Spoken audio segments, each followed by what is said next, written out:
Good morning students. आज से आपकी ऑनलाइन क्लासेस, लाइव क्लासेस जो हैं वो चालू हो गई हैं और आप आशा करते हैं कि आप घर पे बैठ के आराम से पढ़ रहे होंगे, क्योंकि कोरोना महामारी के अंदर ऑफलाइन क्लासेस के जैसा आप सभी को पता है कि बंद कर चुकी है गवर्नमेंट, दिशा निर्देशों के अनुसार बंद कर दिया है उन्होंने। तो अब हमने ऑनलाइन क्लासेज स्टार्ट की हैं और आज की जो हमारी क्लास है, पहली क्लास है, उसके अंदर हम बात करने वाले हैं एमओटी की।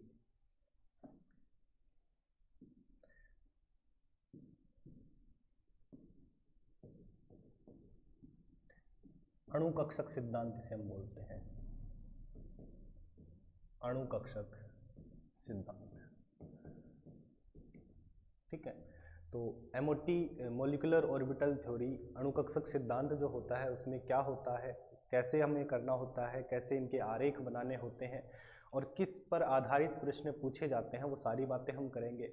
दो प्रकार की हम एमओटी पढ़ेंगे, एक होमो एटॉमिक मॉलिक्यूल्स में यानी समान परमाणुओं वाले समपरमाणविक कक्षक अणुओं में, और एक हम पढ़ेंगे विषम परमाणविक अणुओं में एमओटी पढ़ेंगे। ठीक है, तो ये कंटिन्यू हम करते हैं। सबसे पहले हम बात करते हैं कि एमओटी होती क्या है या मॉलिक्यूलर ऑर्बिटल थ्योरी किसने दी, कौन से साइंटिस्ट थे जिन्होंने इसके बारे में बताया। तो अणुकक्षक सिद्धांत जो होता है वो हुंड एंड मुलिकन, ये दो वैज्ञानिक थे, हुंड व मुलिकन, जिन्होंने अणुकक्षक सिद्धांत या एमओटी के बारे में बताया। और क्या बताया, किस प्रकार से बताया, तो डियर स्टूडेंट्स, जैसा कि आप सभी को पता है, हम सबसे पहले संयोजक जो सहसंयोजक बंध है उसके अंदर हमने बात की। सबसे पहले संकरण पढ़ा, फिर उसके बाद में वेस्पर थ्योरी पढ़ी। ठीक है, और वीबीटी उसके अंदर हमने पढ़ी। तो इन सभी चीज़ों के बाद में जो सिद्धांत आता है सहसंयोजक बंध में, वो सिद्धांत आता है एमओटी। तो जब हमने संकरण पढ़ा तो संकरण में हमने बात की कि जब परमाणुीय कक्षक मिलकर एक नए कक्षकों का निर्माण करते हैं, कुछ नए कक्षकों का निर्माण करते हैं जिन्हें संकरित कक्षक कहते हैं। एमओटी थोड़ा सा हट के बताता है। एमओटी बताता है हमें कि जब अणु आपस में मिलके परमाणुओं का निर्माण करते हैं, परमाणु आपस में मिलके अणुओं का निर्माण करते हैं, तो जो परमाणुीय कक्षक होते हैं वो आपस में अतिव्यापन करते हैं और अतिव्यापन के फलस्वरूप नए कक्षकों का निर्माण करते हैं। इन्हीं नए कक्षकों को, जो परमाणु आपस में मिलके बनते हैं अणु, उन्हीं नए कक्षकों को जो है वो आणविक कक्षक कहा जाता है, आणविक कक्षक कहा जाता है।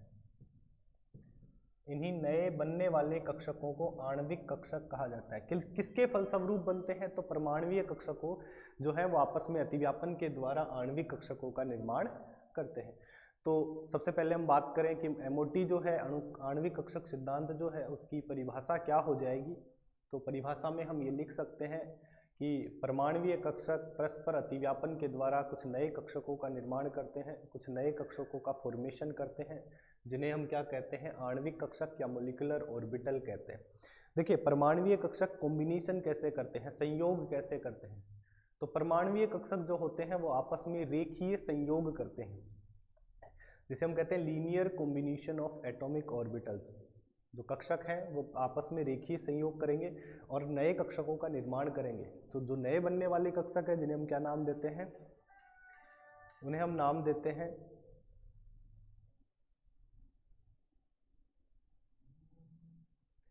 इन नए बनने वाले कक्षकों को हम नाम देते हैं आणविक कक्षक। देखिए, हम समझते हैं इस चीज़ को कैसे लीनियर कॉम्बिनेशन होता है। तो डियर स्टूडेंट्स, मान लिया हमारे पास में एक एटम ये है और दूसरा एटम ये है, ये ए एटम है, ये बी एटम है, एक परमाणु ए है, दूसरा परमाणु बी है। और जैसा कि हमने क्वांटम मॉडल में पढ़ा कि इलेक्ट्रॉन जो होते हैं वो कक्षकों में पाए जाते हैं और कक्षकों के लिए जो तरंग फलन होते हैं, जिन्हें हम साई के द्वारा निरूपित करते हैं, तो इसके लिए तरंग फलन का मान साई ए हो जाएगा, इसके लिए तरंग फलन का मान साई बी हो जाएगा। और अगर हम बात करें इन दोनों के मिलके नए कक्षकों के निर्माण की, तो रेखीय संयोग होगा इन परमाणुीय कक्षकों का, और रेखीय संयोग के फलस्वरूप एक नए कक्षक का निर्माण होगा, जिसे हम आणविक कक्षक कहेंगे, जिसे हम क्या कहेंगे, आणविक कक्षक। और उस आणविक कक्षक का जो तरंग फलन होगा वो होगा psi A B. Psi A B जो है वो इक्वल टू होगा psi A plus psi B के रेखीय संयोग के, psi A plus minus psi B. तो परमाणुवीय कक्षकों के तरंग फलनों के रेखीय संयोग के द्वारा जो आणविक कक्षक बन रहा है उसके तरंग फलन को हम निकाल सकते हैं। तो हमारे पास इक्वेशन आ जाती है psi A B equal to psi A plus minus psi B. Okay, फिर हम क्या करते हैं, आपको पता है कि हमारे पास में जो psi A B equal to psi A plus minus psi B equation जो आई है, इससे हमें दो इक्वेशन प्राप्त होती हैं। दो इक्वेशन हमारे पास में आ जाती है। पहली इक्वेशन क्या आती है हमारे पास में कि साई ए बी जो है वो इक्वल टू हो रहा है psi A plus psi B के। और सेकंड इक्वेशन में अगर हम बात करें तो psi A B equal to हमारे पास में आ जाएगा psi A minus psi B के। ठीक है, तो ये एक कक्षक हो गया, ये दूसरा कक्षक हो गया। जितनी संख्या में परमाणुवीय कक्षक संयोग करते हैं उतनी ही कक्षा में नए आणविक कक्षकों का निर्माण होता है। तो अगर हम बात करें तो कितने कक्षक मिले, तो दो कक्षक मिले। एक के लिए तरंग फलन साई ए था, दूसरे के लिए तरंग फलन साई बी है। तो हमारे पास में जो नए आणविक कक्षक बनेंगे उनकी संख्या भी कितनी होगी, दो होगी। एक के लिए जो तरंग फलन मिलेगा वो psi A B equal to psi A plus psi B होगा, और दूसरे के लिए जो एक तरंग फलन मिलेगा वो तरंग फलन psi A B equal to psi A minus psi B होगा। जिनके लिए हमें तरंग फलन प्लस में है, या हम कहें कि परमाणुवीय कक्षकों का योग जहां हो रहा है वहां पर, या एडिशन जहां हो रहा है वहां पर बंधित आणविक कक्षक हमें मिलेंगे। कौन से कक्षक मिलेंगे, बंधित आणविक कक्षक। बंधित आणविक कक्षक मिलेंगे, और जहां पर परमाणुवीय कक्षकों का सबस्ट्रैक्ट या माइनस जो कर रहा है या माइनस जो हो रहा है वहां पर हमें प्रतिबंधित आणविक कक्षक मिलेंगे। प्रतिबंधित आणविक कक्षक यहाँ पर हमें प्राप्त होते हैं। ये तो एक बात है। फिर हम बात करें कि हमें जो प्रतिबंधित आणविक कक्षक हमें मिल रहे हैं उनके ऊपर हम स्टार चिन्ह लगाते हैं। तो यहाँ से हम लिखा देंगे साई ए बी स्टार। आणविक कक्षक जो बंधित आणविक कक्षक है उनके सामने हम नॉर्मल नाम लिखते हैं। ठीक है, अब जैसा कि आप सभी को पता है तरंग फलन जो साई ए और साई बी हमें मिला है, इस तरंग फलन के द्वारा हम इलेक्ट्रॉनों का घनत्व या इलेक्ट्रॉनों के पाए जाने की संभावना ज्ञात करते हैं। और हम कहते हैं कि साई ए स्क्वायर जो हो जाएगा वो इलेक्ट्रॉनों के पाए जाने की प्रायिकता हो जाएगी। ये साई ए स्क्वायर क्या हो गया, इलेक्ट्रॉन के पाए जाने की संभावना है। ये इलेक्ट्रॉन के पाए जाने की संभावना है। तो जो दूसरा परमाणु है जिसका साई बी का परमाणुवीय कक्षक है उसके लिए इलेक्ट्रॉन के पाए जाने की प्रायिकता क्या हो जाएगी, साई बी का स्क्वायर हो जाएगा। ठीक है, ये भी क्या है, इलेक्ट्रॉन के पाए जाने की प्रायिकता है, या इलेक्ट्रॉन घनत्व भी हम इसे कह सकते हैं, या इसे हम क्या कह सकते हैं, इलेक्ट्रॉन घनत्व भी कह सकते हैं। ठीक है, ये तो परमाणुवीय कक्षकों में इलेक्ट्रॉन्स के पाए जाने की प्रायिकता होगी। एक कक्षक के लिए साई ए स्क्वायर होगी, बी कक्षक के लिए साई बी का स्क्वायर होगी। अभी हमारे पास नए कक्षक बन गए, नए कक्षक जिन्हें हम क्या कहते हैं, आणविक कक्षक कहते हैं। इन आणविक कक्षकों के लिए इलेक्ट्रॉन घनत्व या इलेक्ट्रॉनों के पाए जाने की प्रायिकता क्या हो जाएगी। तो अगर हम बात करें इलेक्ट्रॉन घनत्व की, इलेक्ट्रॉन डेंसिटी, तो इलेक्ट्रॉन डेंसिटी या इलेक्ट्रॉन घनत्व इस कक्षक के लिए क्या हो जाएगा, तो मैं क्या करूंगा, साई ए बी का स्क्वायर करूंगा। और जब साई ए बी का स्क्वायर होगा तो psi A B equal to क्या है आपके पास में, psi A plus psi B है, इसका भी स्क्वायर होगा। और अगर मैं ए प्लस बी का होल स्क्वायर का फॉर्मूला यहाँ लगा देता हूँ तो मेरे पास जो रिलेशन आएगा वो आएगा psi A square plus psi B square plus 2 psi A psi B. ठीक है। सेम यहाँ पर हम इसके लिए इलेक्ट्रॉन घनत्व या इलेक्ट्रॉनों के पाए जाने की प्रायिकता निकाल लेते हैं। तो साई ए बी स्टार का whole square equal to psi A square psi A minus psi B का होल स्क्वायर हो जाएगा। और अगर हम बात करें यहाँ पर इसमें a माइनस बी का होल स्क्वायर जो फॉर्मूला जो होता है वो हम खोल दें तो हमारे पास में आ जाएगा साई a का स्क्वायर प्लस साई b का square minus 2 Sai a Sai b। दोस्तों ध्यान से देखें स्टूडेंट्स, यहाँ पर अगर हम बात करें तो साई a स्क्वायर क्या है? साई a स्क्वायर जो है वो a परमाणु या a कक्षक के अंदर पाए जाने वाले इलेक्ट्रॉनों की संभावना है। साई b कक्षक में पाए जाने वाले इलेक्ट्रॉनों की संभावना या प्रायिकता या इलेक्ट्रॉन घनत्व है। यहाँ पर साई a स्क्वायर वही है, साई b स्क्वायर भी वही है, लेकिन अगर हम बात करें कि इस नए आणविक कक्षक में कुल इलेक्ट्रॉनों के पाए जाने की संभावना, तो यहाँ पर इलेक्ट्रॉनों के पाए जाने की संभावना जो है वो संभावना कुछ मात्रा में बढ़ जाएगी। और कितनी मात्रा में बढ़ी? तो वो मात्रा होती है 2 साई ए साई बी के इक्वल उसमें बढ़ जाएगी। लेकिन अगर हम बात करें प्रतिबंधित आणविक कक्षकों में, तो प्रतिबंधित आणविक कक्षक जो है उनके अंदर psi A square plus psi B square, ठीक है, ये तो ए की तरंग फलन और बी तरंग फलन जो है उनके अंदर इलेक्ट्रॉनों के पाए जाने की संभावना होगी।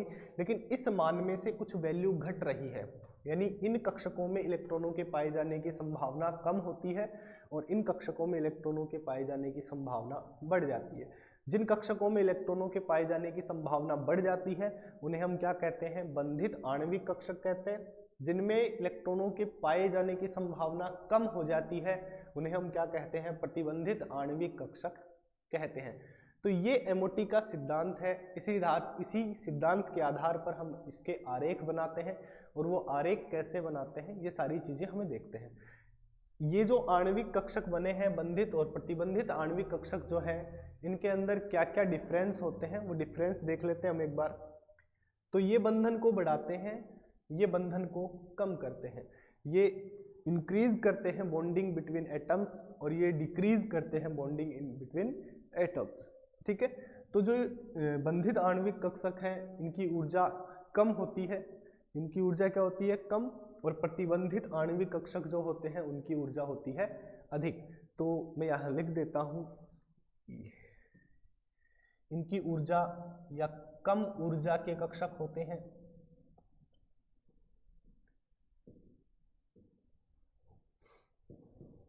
ये जो कक्षक है वो कम ऊर्जा के कक्षक हैं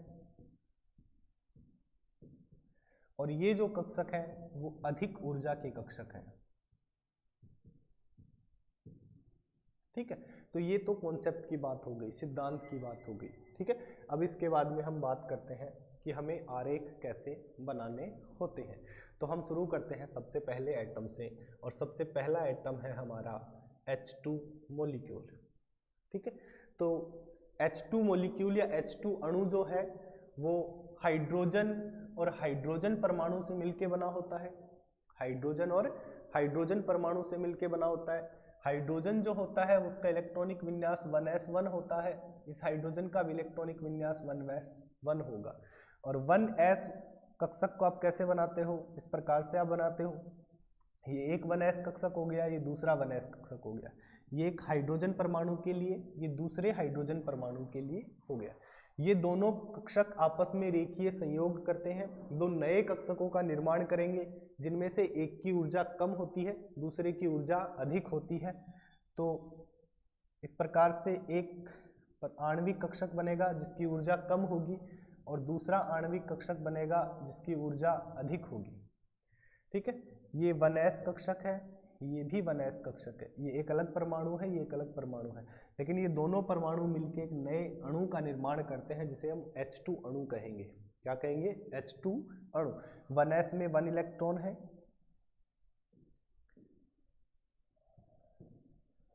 ये एक इलेक्ट्रॉन, ये एक इलेक्ट्रॉन, ठीक है। तो दोनों में एक एक इलेक्ट्रॉन है। नए आणविक कक्षकों का निर्माण होने के बाद में परमाणुीय कक्षक जो है वो अपना अस्तित्व खो देते हैं, यानी उन परमाणुीय कक्षकों का अब कोई अस्तित्व नहीं बचा है। तो ये H2 जो मॉलिक्यूल बना है, इस H2 मॉलिक्यूल के अंदर इलेक्ट्रॉनों की संख्या है 2, एक इस हाइड्रोजन का, एक इस हाइड्रोजन का। तो इन 2 इलेक्ट्रॉनों को हमें भरना है, इन कक्षकों में हमें भरना है। और इलेक्ट्रॉन्स भरने के लिए हम अबव प्रिंसिपल को उपयोग में लेते हैं। अबव प्रिंसिपल में हुंड का नियम या हुंड की अधिकतम बहुलकता का नियम, N+L का नियम, ये सारे नियम काम में आते हैं। यहाँ पर N+L का नियम काम में नहीं लेके आपको काम में लेना है ऊर्जा का बढ़ता हुआ क्रम। ऊर्जा का बढ़ता हुआ क्रम मतलब ये ऊर्जा का बढ़ता हुआ क्रम है, यानी इस दिशा में ऊर्जा बढ़ रही है। इस कक्षक की ऊर्जा कम है, इस कक्षक की ऊर्जा अधिक है। तो सबसे पहले कम ऊर्जा के कक्षक में इलेक्ट्रॉन भरे जाएंगे। किसमें भरे जाएंगे? कम ऊर्जा के कक्षक में। तो 2 इलेक्ट्रॉन भरेंगे, तो दोनों इलेक्ट्रॉनों को भरते हैं, एक इलेक्ट्रॉन और दूसरा इलेक्ट्रॉन जिसका चक्रण विपरीत दिशा में होगा। तो मैंने नीचे की तरफ एरो का निशान लगा दिया है, ठीक है। अगर हम बात करें इस कक्षक को हम क्या बोलेंगे, इस कक्षक को हम क्या बोलेंगे, तो ये बंधित कक्षक है जिसमें हमने इलेक्ट्रॉन भर दिए। ये प्रतिबंधित कक्षक है, ये बंधित कक्षक है और ये प्रतिबंधित कक्षक है। जो बंधित कक्षक है उसे हम लिखेंगे सिग्मा 1s और जो प्रतिबंधित कक्षक है उसे हम लिखेंगे सिग्मा स्टार 1s, ठीक है।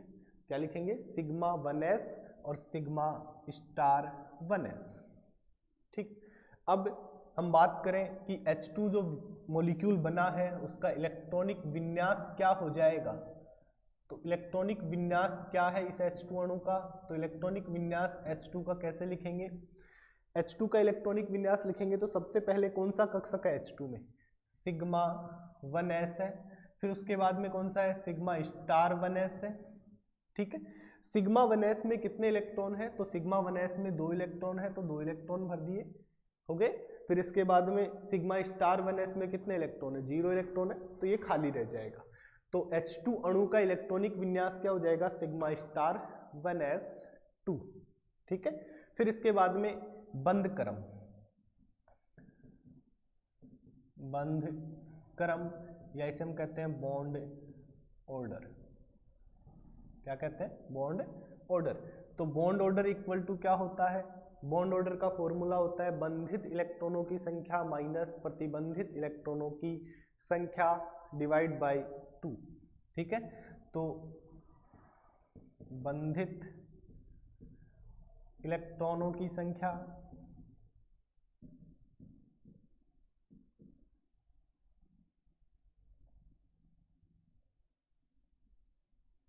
या हम यहाँ लिख देते हैं number of bonding electron minus number of anti bonding electron. ABE का मतलब क्या है? एंटी बॉन्डिंग इलेक्ट्रॉन, और BE का मतलब क्या है? बॉन्डिंग इलेक्ट्रॉन, और डिवाइड बाय 2, ये फॉर्मूला है। अब देखो ये बॉन्डिंग इलेक्ट्रॉन, बंधित इलेक्ट्रॉन और नॉन बॉन्डिंग इलेक्ट्रॉन या एंटी बॉन्डिंग इलेक्ट्रॉन क्या होते हैं समझते हैं हम। जो बॉन्डिंग इलेक्ट्रॉन है वो वे इलेक्ट्रॉन होते हैं जो बंधित कक्षकों में उपस्थित होते हैं। बंधित कक्षक मतलब जिनके ऊपर आपने स्टार नहीं लगा रखा है, उन कक्षकों को हम कहते हैं बंधित इलेक्ट्रॉन या कक्षक, ठीक है। तो सिग्मा 1s में ये बंधित इलेक्ट्रॉन हो गए। कितने इलेक्ट्रॉन है? 2 इलेक्ट्रॉन। ये कक्षक बंधित कक्षक है, ये कक्षक प्रतिबंधित कक्षक है। बंधित कक्षक में उपस्थित इलेक्ट्रॉनों की संख्या कितनी होगी? 2। देखिए 2 इलेक्ट्रॉन है। यहाँ प्रतिबंधित इलेक्ट्रॉनों की संख्या कितनी होगी? 0। तो हम यहाँ लिखेंगे कि number of bonding electron equal to 2। 2 electron है। Number of anti bonding electron, number of anti bonding electron, तो number of anti bonding electron कितने हो गए? 0 इलेक्ट्रॉन्स हो गए। कितने हो गए? 0 इलेक्ट्रॉन। ये बात दोनों मान जो है वो मैं इस फॉर्मूले में रख देता हूँ, तो मेरे पास बॉन्ड ऑर्डर आ जाएगा, बॉन्ड ऑर्डर आ जाएगा 2 माइनस 0 डिवाइड बाई 2 1। तो H2 या H जो मॉलिक्यूल है, H2 मॉलिक्यूल जो है उसके अंदर बॉन्ड ऑर्डर कितना आ जाएगा? 1 आ जाएगा। कितना आ जाएगा? 1, ठीक है। किस प्रकार से निकाला समझ लिया हमने, कैसे निकाला है स्टूडेंट्स। तो फॉर्मूला क्या होता है हमारा? Number of bonding electron minus number of anti bonding electron divide by 2। Bonding electrons की संख्या कितनी है 2, एंटी बॉन्डिंग इलेक्ट्रॉन्स की संख्या कितनी है 0। तो हम फॉर्मूले में वैल्यू पुट कर देंगे, हमारे पास में मान आ जाएगा 2 माइनस 0 बटे 2 डिवाइड बाई 2, तो वो मान आ गया 1। एक आता है दोस्तों इसके अंदर होमो और लूमो। देखिएगा दो टर्म्स आती हैं होमो और लूमो। होमो का मतलब क्या होता है, होमो का मतलब होता है हाईएस्ट ऑक्यूपाइड मॉलिक्यूलर ऑर्बिटल, अधिकतम ऊर्जा का भरा हुआ आणविक कक्षक। होमो का मतलब क्या होता है, अधिकतम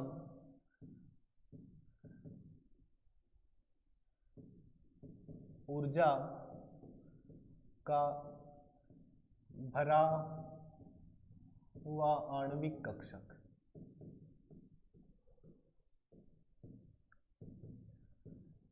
ठीक है। और जो लूमो है उस लूमो का मतलब क्या होता है, तो लूमो का मतलब होता है कम ऊर्जा का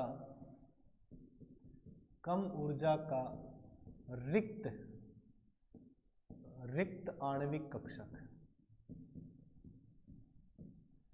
कम ऊर्जा का रिक्त आणविक कक्षक। अब हम बात करते हैं इनसे कैसे आइडेंटिफाई कर सकते हैं कि होमो कौन सा है और लूमो कौन सा है। तो H2 मॉलिक्यूल के अंदर सबसे अधिक ऊर्जा का भरा हुआ कक्षक कौन सा है, तो एक ही कक्षक है जो भरा हुआ है, सबसे अधिक ऊर्जा इसी की है जो भरा हुआ है। तो यहाँ पर अगर हम बात करें होमो की, H2 मॉलिक्यूल के लिए होमो कौन हो जाएगा, तो होमो हो जाएगा sigma 1s orbital, sigma 1s orbital हो जाएगा। अगर हम बात करें लूमो की, तो लूमो कौन हो जाएगा स्टूडेंट्स, तो यहाँ आप देखिएगा अधिकतम ऊर्जा का भरा हुआ कक्षक तो ये है, लेकिन सबसे कम ऊर्जा का खाली आणविक कक्षक कौन सा है, तो ये वाला जो कक्षक है जिसे हम कह रहे हैं सिग्मा स्टार 1s, ये सबसे कम ऊर्जा का रिक्त कक्षक है। और सबसे कम ऊर्जा का जो रिक्त कक्षक है उसे हम क्या कहते हैं, लूमो कहते हैं। तो लूमो कौन हो जाएगा, सिग्मा स्टार 1s हो जाएगा। लूमो कौन हो जाएगा, सिग्मा स्टार 1s। ठीक है। इसके बाद में हमसे जो नेक्स्ट टाइप के क्वेश्चन पूछे जाते हैं उनमें पूछा जाता है कि जो मॉलिक्यूल है वो चुंबकीय है, अनुचुंबकीय है या प्रतिचुंबकीय है। तो कैसे निकालते हैं हम कि अनुचुंबकीय है या प्रतिचुंबकीय। तो सभी को आपको पता है कि अनुचुंबकीय जो अणु होते हैं उनके अंदर अयुग्मित इलेक्ट्रॉन पाए जाते हैं। क्या पाए जाते हैं, अयुग्मित इलेक्ट्रॉन। वे अणु या वे पदार्थ जिनमें अयुग्मित इलेक्ट्रॉन पाए जाते हैं अनुचुंबकीय पदार्थ कहलाते हैं, तथा वे पदार्थ या अणु जिनके अंदर अयुग्मित इलेक्ट्रॉन नहीं पाए जाते हैं प्रतिचुंबकीय पदार्थ कहलाते हैं। ठीक है। तो यहाँ पर अगर हम बात करें तो 1s2 यानी 2 युग्मित इलेक्ट्रॉन ही यहाँ पर उपस्थित है। इन इलेक्ट्रॉनों को आपको नहीं देखना है क्योंकि ये कक्षक जो है उनका अस्तित्व अब नहीं रहा है। कब नहीं रहा है, H2 के बनने के बाद इन कक्षकों का अस्तित्व नहीं रहा है, क्योंकि मॉलिक्यूलर ऑर्बिटल थ्योरी जो है उसके अंदर यही बात आती है कि जब आणविक कक्षकों का फॉर्मेशन हो जाता है तो जो परमाणुवीय कक्षक है उन परमाणुवीय कक्षकों का कोई अस्तित्व शेष नहीं रहता है। ठीक है।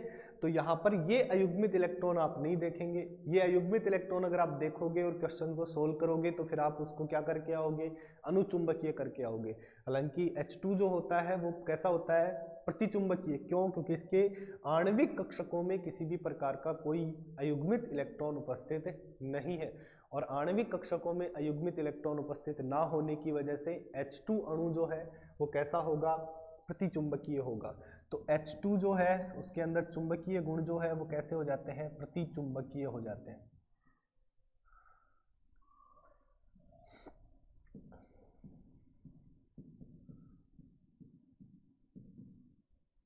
कैसे हो जाते हैं, प्रतिचुंबकीय। अगर उसमें अयुग्मित इलेक्ट्रॉन उपस्थित हो जाता तो कैसा होता, वो हो जाता आपका अनुचुंबकीय। ठीक है।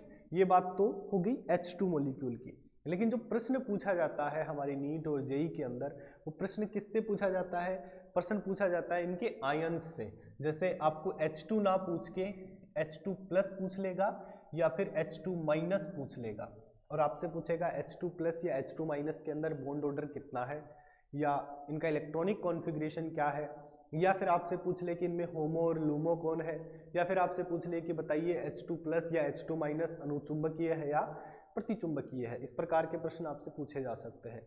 तो इन प्रश्नों को आप कैसे सोल्व करेंगे, देखिएगा अभी हमने H2 के लिए बनाया और H2+ और H2- के लिए भी वैसे ही बनेगा। तो आपको पता है हमने H2 के लिए कैसे बनाया, ये 1s बनाया, ठीक है, ये एक हाइड्रोजन था, ये एक हाइड्रोजन, ये एक अलग हाइड्रोजन परमाणु है, ये दूसरा हाइड्रोजन परमाणु है, और ये दोनों हाइड्रोजन परमाणु जो है वो आपस में मिलके रेखीय संयोग के द्वारा एक अणु बना रहे हैं और उस आणविक कक्षकों का निर्माण कर रहे हैं, ठीक है। ये हम क्या बोलते हैं, इसको सिग्मा 1s बोलते हैं, इसको हम सिग्मा स्टार 1s बोलते हैं, ठीक है। ये मान लिया हमारे पास में H2+ है ना, H2+ है। तो H2+ आपको पता है H और H के अंदर कितने इलेक्ट्रॉन है, 2। अगर H2+ बन रहा है तो पहले तो क्या बनेगा, H2, और H2 मॉलिक्यूल H+ डोनेट कर रहा है, इलेक्ट्रॉन डोनेट कर रहा है, ठीक है। तो इलेक्ट्रॉन डोनेट करने के बाद में ये क्या बन जाएगा, H2+। इसके पास में H2 के पास में कितने इलेक्ट्रॉन थे, 2, लेकिन 2 इलेक्ट्रॉन में से 1 इलेक्ट्रॉन चला गया तो कितने इलेक्ट्रॉन बचे, 1। या हम इसको दूसरी तरीके से ऐसे समझ सकते हैं कि हम H2+ जो बना रहे हैं उसको ऐसे बनाएंगे कि यहाँ पर जो है एक तो H परमाणु और दूसरा H+ परमाणु संयोग कर रहा है, एक तो H परमाणु और एक H+ परमाणु आपस में रेखीय संयोग कर रहा है, तो H2+ अणु बन रहा है। अब H2+ अणु के अंदर केवल और केवल मात्र एक ही इलेक्ट्रॉन है, तो एक इलेक्ट्रॉन हमने भर दिया, ठीक है। जब एक इलेक्ट्रॉन भर दिया है तो इसका इलेक्ट्रॉनिक कॉन्फ़िगरेशन क्या आएगा, इसका जो इलेक्ट्रॉनिक कॉन्फ़िगरेशन हो जाएगा वो क्या हो जाएगा, तो मैं यहाँ लिख रहा हूँ इलेक्ट्रॉनिक कॉन्फ़िगरेशन जो है वो हो जाएगा आपका सिग्मा 1s1 और सिग्मा स्टार 1s, ठीक है। फिर इसके बाद में हम बात करें H2- की, तो H2- मॉलिक्यूल कब बनेगा, जब एक H और एक H- परमाणु आपस में संयोग करेंगे।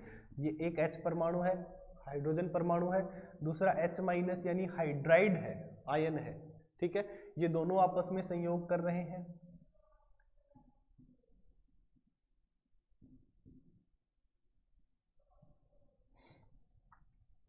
ठीक है। तो H2- बनेगा आपके पास में, क्या बनेगा, H2-। H नॉर्मल परमाणु है, उदासीन परमाणु है, तो एक इलेक्ट्रॉन होगा। H- मतलब एक इलेक्ट्रॉन ज्यादा हो गया है, यानी इसके पास में कितने इलेक्ट्रॉन हो गए, 2 इलेक्ट्रॉन।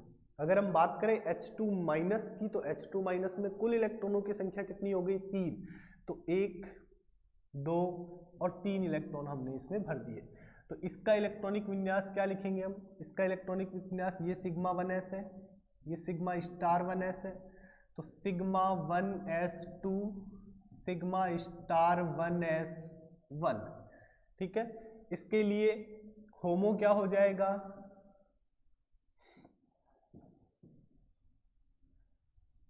H2+ के लिए होमो क्या हो जाएगा, तो होमो हो जाएगा सिग्मा 1s। लूमो क्या हो जाएगा, लूमो मॉलिक्यूल होगा sigma star 1s, sigma 1s sigma star 1s। ऐसे ही अगर हम बात करें H2- की, तो होमो क्या होगा, होमो होगा सिग्मा 1s और लूमो क्या होगा, लूमो होगा आपका सिग्मा स्टार 1s, क्योंकि अधिकतम ऊर्जा का भरा हुआ कक्षक जो है वो ये वाला कक्षक है। फिर इसके बाद में कौन सा कक्षक आएगा, तो इसके बाद में कक्षक आता है सिग्मा 2s, जिसे अभी हम नेक्स्ट जो मॉलिक्यूल आएगा उसमें हम देखेंगे, ठीक है। तो सिग्मा 2s इसमें लूमो हो जाएगा। ये जो है आपका H2+ ये अनुचुंबकीय होगा, क्यों होगा ये अनुचुंबकीय, क्योंकि इसके पास में एक अयुग्मित इलेक्ट्रॉन है। और अगर हम बात करें H2- की, तो H2- भी अनुचुंबकीय होगा, क्यों होगा, क्योंकि इसके पास में भी एक अयुग्मित इलेक्ट्रॉन उपस्थित है। इसकी अगर हम बॉन्ड ऑर्डर निकाल लें, तो बॉन्ड ऑर्डर निकालने के लिए आपके पास में फॉर्मूला क्या आता है, फॉर्मूला आता है आपका नंबर ऑफ बॉन्डिंग इलेक्ट्रॉन बंधित इलेक्ट्रॉनों की संख्या minus number of anti bonding electron प्रतिबंधित इलेक्ट्रॉनों की संख्या बटे 2। तो आप इसमें देखिएगा, इसमें आपके पास में बंधित इलेक्ट्रॉन कितने हैं, तो एक इलेक्ट्रॉन है तो 1 माइनस प्रतिबंधित इलेक्ट्रॉनों की संख्या 0 डिवाइड बाई 2, तो 1/2 आ जाएगा क्या, और 1/2 का मतलब 0.5 बॉन्ड ऑर्डर हो गया। कितना हो गया, 0.5। अगर हम इसके लिए निकालें तो इसके लिए भी बॉन्ड ऑर्डर क्या हो जाएगा भाई, देखना जरा, नंबर ऑफ बॉन्डिंग इलेक्ट्रॉन बंधित इलेक्ट्रॉनों की संख्या, तो स्टूडेंट्स बंधित इलेक्ट्रॉन कितने हो गए आपके पास में, 2, ठीक है, 2 इलेक्ट्रॉन बंधित इलेक्ट्रॉन हो गए, माइनस प्रतिबंधित इलेक्ट्रॉन कितने हो गए, तो प्रतिबंधित कक्षकों में उपस्थित इलेक्ट्रॉनों को हम क्या कहते हैं, प्रतिबंधित कक्षक, तो 2 माइनस 1/2, तो क्या आ जाएगा 1/2 आ जाएगा, और ये भी कितना हो जाएगा 0.5, कितना हो जाएगा 0.5। तो इस प्रकार के क्वेश्चंस आपसे पूछे जा सकते हैं, तो मेरे हिसाब से आप कर लेंगे। अगर कोई डाउट आता है तो नेक्स्ट अपनी जो भी क्लास होती है उसके अंदर आप कंसल्ट कर सकते हैं, ठीक है। तो कौन कौन से प्रकार के प्रश्न पूछे जा सकते हैं, चुंबकीय, अनुचुंबकीय, ठीक है, या प्रतिचुंबकीय है, होमो लूमो से संबंधित, इलेक्ट्रॉनिक विन्यास से संबंधित और बॉन्ड ऑर्डर से संबंधित प्रश्न पूछे जाएंगे, ठीक है। ये सारी चीजें हम कवर कर चुके हैं। फिर इसके बाद में अगर आगे हम चलें तो हमें सभी होमो एटॉमिक मॉलिक्यूल्स के लिए ये डायग्राम बनाने हैं। होमो एटॉमिक मॉलिक्यूल कौन कौन से हो जाएंगे आपके पास में, हम He2 के लिए भी बनाएंगे और देखेंगे कि He2 मॉलिक्यूल जो है वो बनता है या नहीं बनता है। तो हम He2 के लिए बनाएंगे, Li2 के लिए बनाएंगे, Be2 के लिए बनाएंगे, B2 के लिए बनाएंगे, C2 के लिए बनाएंगे, ठीक है, N2 के लिए, O2 के लिए, F2 के लिए, ठीक है, और Ne2 के लिए बनाएंगे। और बनाने के बाद में हम इन सब के बारे में कुछ जानकारियां जो होती हैं वो जानकारियां कलेक्ट करेंगे। पहली बात ये आती है इसमें कि यदि किसी भी अणु का बॉन्ड ऑर्डर 0 आता है, कितना आता है 0, अगर किसी भी अणु का बॉन्ड ऑर्डर जो है वो 0 के बराबर आए देन ये अणु नहीं बनेगा, अणु का निर्माण, अणु नहीं बनता है, ठीक है, या अणु का निर्माण नहीं होता है, ठीक है। इसके अलावा अगर bond order not equal to 0 है देन आपका अणु बनेगा, ठीक है। तो प्रश्न पूछा जाता है कि निम्न में से कौन सा अणु बनेगा या नहीं बनेगा, तो यदि बॉन्ड ऑर्डर का मान 0 है तो अणु का फॉर्मेशन नहीं होगा, और यदि बॉन्ड ऑर्डर का मान 0 से बराबर या 0 के बराबर नहीं है तो अणु बनेगा, ठीक है। ये वाली बात है, समझ में आई बात। चलिएगा आगे सीखते हैं। हम H2 के लिए सीख चुके, फिर हम बात करते हैं He2 के लिए, ठीक है। तो He2 जो है वो कैसे बनेगा, एक He परमाणु दूसरे He परमाणु के साथ रेखीय संयोग करेगा, तब आपका क्या बनेगा, He2 बनेगा, ठीक है। अब रेखीय संयोग करेगा तो आणविक कक्षकों का निर्माण होगा, तो सबसे पहले हम इसके परमाणुीय कक्षक लिख लेते हैं। तो He का इलेक्ट्रॉनिक विन्यास 1s2, इस He का भी इलेक्ट्रॉनिक विन्यास क्या होता है 1s2, सबका बराबर होगा, ठीक है, दोनों सेम है। चलिएगा अब हम क्या करते हैं, 1s2 है, इसके आणविक कक्षक आरेख बनाते हैं। तो आणविक कक्षक आरेख बनाएंगे कैसे, सबसे पहले हम परमाणुीय कक्षक बनाएंगे, ये लो, ये मैंने परमाणुीय कक्षक बना लिए हैं। ये He, ये दूसरा He, जो दोनों परमाणु आपस में रेखीय संयोग कर रहे हैं, जब इनके बीच में रेखीय संयोग होगा तो दो कक्षकों का निर्माण होगा, एक की ऊर्जा कम होगी, एक की ऊर्जा ज़्यादा होगी। ये मैंने कक्षक बनाए 1s और ये दूसरा 1s, फिर 1s के बाद में कौन सा आता है 2s और 2s, तो ये 2s हो जाएगा और ये 2s हो जाएगा, ठीक है, इस प्रकार से ये लीजिएगा, ठीक है। फिर इसके बाद में 2p कक्षक आएगा तो उसे हम ऊपर बना देंगे, ओके। चलिएगा अब 1s, ये हीलियम अणु हो गया आपका He2, जो 1s की वजह से बन रहा है उसे हम सिग्मा 1s कहेंगे। इसके ऊपर जो अधिक ऊर्जा का कक्षक है जिसे हम कहते हैं प्रतिबंधित आणविक कक्षक, तो उसे हम कहेंगे सिग्मा स्टार 1s, इसे हम कहेंगे सिग्मा 2s, इसे हम कहेंगे सिग्मा स्टार 2s, ठीक है। He जो परमाणु है उसके अंदर कितने इलेक्ट्रॉन्स होते हैं? 2 इलेक्ट्रॉन 1s2। इसके अंदर भी कितने इलेक्ट्रॉन हैं? 2 इलेक्ट्रॉन 1s2।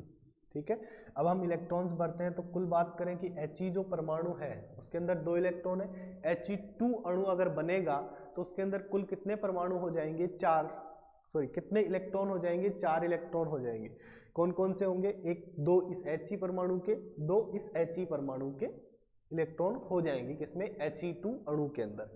ठीक है, चलिएगा। अब He2 अणु जो है उसमें आपको कितने इलेक्ट्रॉन भरने हैं? 4 इलेक्ट्रॉन भरने हैं। तो 1 2 3 और 4, इस प्रकार से हम इसमें 4 इलेक्ट्रॉन भर देंगे। हो गए, ये 4 इलेक्ट्रॉन हमने भर दिए। तो 2 बंधित कक्षक में इलेक्ट्रॉन आ गए, 2 प्रतिबंधित कक्षकों में इलेक्ट्रॉन आ गए। हमें क्या क्या निकालना होता है? तो सबसे पहले हम बात करते हैं इलेक्ट्रॉनिक विन्यास की। इलेक्ट्रॉनिक विन्यास, तो इलेक्ट्रॉनिक विन्यास क्या हो जाएगा? Sigma 1s2 sigma star 1s2, sigma 1s2 sigma star 1s2। फिर इसके बाद में हम बात करें कि आपका जो अणु बना है वो प्रतिचुंबकीय है या अनुचुंबकीय है। तो अणु जो है वो कैसा हो जाएगा? अणु प्रतिचुंबकीय हो जाएगा। कैसा हो जाएगा? प्रतिचुंबकीय। क्यों? क्योंकि इसके पास में कोई भी अयुग्मित इलेक्ट्रॉन उपस्थित नहीं है। ठीक है, फिर नेक्स्ट हम बात करते हैं इसमें होमो क्या है। होमो कौन सा है और लूमो कौन सा है? ठीक है, तो होमो जो है वो अधिकतम ऊर्जा का भरा हुआ आणविक कक्षक होता है। तो ये वाला जो कक्षक है जिसे हम कह रहे हैं सिग्मा स्टार 1s, ये होमो है क्योंकि यही कक्षक है जो अधिकतम ऊर्जा का है और भरा हुआ है। फिर हम बात करें लूमो, तो लूमो कौन हो जाएगा इसमें? तो लूमो कौन सा है? जो कम ऊर्जा का है और खाली है। तो सबसे कम ऊर्जा का खाली कक्षक ये है जिसे हम क्या कह रहे हैं? सिग्मा 2s कह रहे हैं। तो इसमें लूमो हो जाएगा सिग्मा 2s। लूमो कौन हो जाएगा? Sigma 2s। ठीक है, फिर इसके बाद में हम बात करें इसमें बॉन्ड ऑर्डर, तो बॉन्ड ऑर्डर क्या है? Bond order equal to number of bonding electron, बंधित इलेक्ट्रॉनों की संख्या माइनस प्रतिबंधित इलेक्ट्रॉनों की संख्या बटे 2। बंधित इलेक्ट्रॉन कितने हो जाएंगे? 2। देखिएगा 2 इलेक्ट्रॉन बंधित कक्षक में है, 2 ही इलेक्ट्रॉन प्रतिबंधित कक्षकों में है। और इसको हम किससे डिवाइड करेंगे? 2 से। तो 2 - 2 कितना हो जाएगा? 0। तो ओवरऑल वैल्यू क्या आ जाएगी? 0। अभी हमने बात की कि यदि अणु का बंध क्रम 0 आता है तो अणु का निर्माण नहीं होगा। तो क्या नहीं होगा? अणु का निर्माण नहीं होगा। तो He2 जो है वो पॉसिबल नहीं है। क्यों नहीं है? क्योंकि इसका बंध क्रम यानी बॉन्ड ऑर्डर जो है उसका मान कितना आया है? 0 आया है। बंध क्रम का मतलब क्या होता है? तो बंध क्रम का मतलब होता है कि 2 परमाणुओं के मध्य बने हुए बंधों की संख्या जो होती है, समझ रहे हो? 2 परमाणुओं के बीच बने हुए बंधों की संख्या क्या होती है? बंध क्रम कहलाती है। तो अगर बंध ही नहीं है तो बॉन्ड ऑर्डर 0 आएगा, और बंध नहीं है तो परमाणु जो है वो अणु का निर्माण कैसे करेंगे? ठीक है दोस्तों, तो ये है। इसके बाद में आप कोशिश करेंगे ये 2 बनाने की, Be2 और Li2, ये 2 अणु जो हैं, इन दोनों अणुओं के लिए आप आणविक कक्षक आरेख बनाने की कोशिश करेंगे। कैसे बनेगा? तो वो मैंने आपको बताया अभी। इस प्रकार से आपको आणविक कक्षक आरेख बनाने हैं और उसके बाद में जितनी भी चीज़ें उन सभी को आप बनाते चले जाएंगे। ठीक है, इलेक्ट्रॉनिक विन्यास लिखेंगे, होमो लूमो निकालेंगे, फिर उसके बाद में बॉन्ड ऑर्डर निकालेंगे, आपका अणु जो है वो प्रतिचुंबकीय है या अनुचुंबकीय है, ये वाली बात आप बताएंगे। ठीक है, इसके बाद में नेक्स्ट जो क्लास होगी हम उसके अंदर बात करेंगे इससे आगे के जो होमो एटॉमिक मॉलिक्यूल जो है जिन्हें हम बोलते हैं समपरमाणविक अणु, ठीक है, उनके बारे में हम बनाएंगे। और हीट्रो एटॉमिक यानी विषम परमाणविक अणुओं के लिए भी हम MOT देखेंगे। ठीक है, ओके।